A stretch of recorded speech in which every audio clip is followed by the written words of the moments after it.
आओ दुल्ले पट्टी दी गल करिए। अपनी मिट्टी अपने पंजाब दी गल करिए।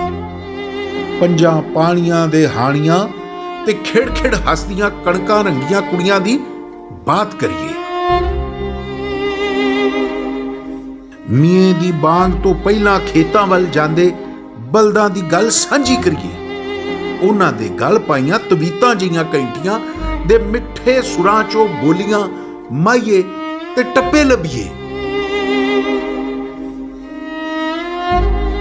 अपने किसान दी गल करिए जिन्ने कालियां रातां दी बुक्कल मार के अपने खेतां नूं पानी लाया, जिहड़ा सूरज दी अग सूली वांगू अपनियां मोहरां उत्ते रख के वाही करदा रहा।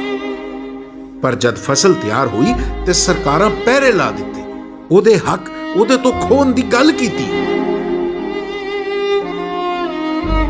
दिल्ली दियां सड़कां उत्ते बैठे किसान दी गल करिए। इतिहास दे वर्के थुलिए ओदे प्यो दादे पड़दादे तो हुंदियां 14वीं पीढ़ी तिकर अपड़िए।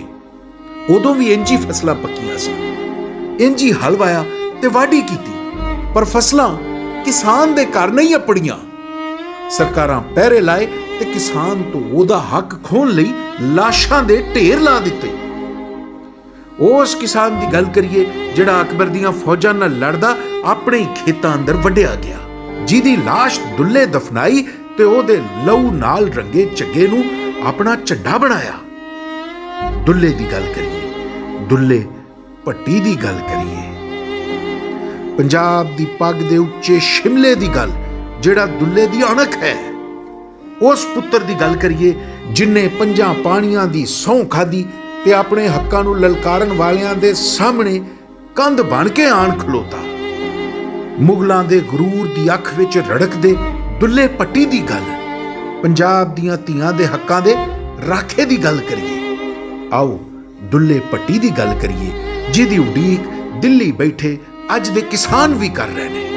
आओ दुल्ले पट्टी दी गल करिए जिहड़ा अपने किसानां दे हक्कां लई लड़दा है, जिहड़ा पंजां पानियां दी धरती दा पुत्तर है, जिहड़ा अपनी रहतल ते अपनी मां बोली दा राखा है। आओ दुल्ले पट्टी नूं याद करिए। आओ दुल्ले पट्टी दी गल करिए।